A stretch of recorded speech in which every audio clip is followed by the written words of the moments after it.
आज ना डायरेक्ट दुपारीच व्हिडिओ शूट करायला घेतला आणि दुपारी ना आज बबड्याला असं खाली गादीवरतीच झोपवलं होतं. कारण लाईटी पण नव्हत्या आणि फॅन नसला ना तर बबडा झोपत नाही. मग ते कितीही थंडी असो किंवा काहीही असो त्याला ना फॅन लागतो म्हणजे लागतोच. त्यामुळे त्याला असं ना गॅलरीच्या दारालाच आहे ना छान असं हॉलमध्ये गादी वगैरे टाकून झोपवलं होतं. आणि त्यानंतर तो उठला होता तर दुपारी छान असं झाडू वगैरे मारून घेतला आणि बबड्यानं तर उठल्याच आज भेळ मागितली होती खायला.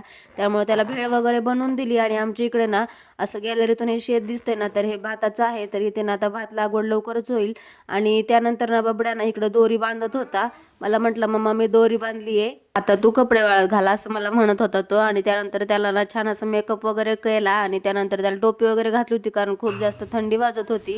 बाहेर छान असं पाऊस चालू आहे आणि चहा झाला नाही असं तर कधी होणारच नाही. त्यामुळे पटकन चहा केला, चहा वगैरे घेतला आणि डायरेक्ट दुसऱ्या दिवशी व्हिडिओ शूट केला. कारण माझी जी चुलत नणंदबाई होत्या तर त्यांचं ना आज वेलकम करायचं होतं, म्हणजे त्यांना मुलगा झालेला आहे. तर त्याचं डेकोरेशन करण्यासाठी ना मी इकडे आले होते आणि इकडे छान असं डेकोरेशन वगैरे केलं होतं. आणि लाईटी नव्हत्या त्यामुळं ना असा अंधार पडला होता. खूप छान असं डेकोरेशन वगैरे केलं होतं. आणि त्यानंतर ना मग त्यांची एंट्री वगैरे झाली. त्याचा काही व्हिडिओ वगैरे मी घेतला नाही कारण अजून तो खूप छोटा आहे, आज तशी 12 दिवसांचा झाला आहे त्यामुळं. आणि त्यानंतर आजीकडे गेले होते कारण मम्मी तिथंच राहते जवळच, त्यामुळे तिकडे गेले होते. तर बाबड्याला इकडे ना पाणी दिसलं होतं तर बाबड्या पाणीच खेळत होता. त्यानंतर आजीला भेटून वगैरे झालं आणि बाहेर खूप जास्त जोरात पाऊस पडत होता. तर बाबड्याना बाहेरच पाऊस वगैरे बघत बसला होता.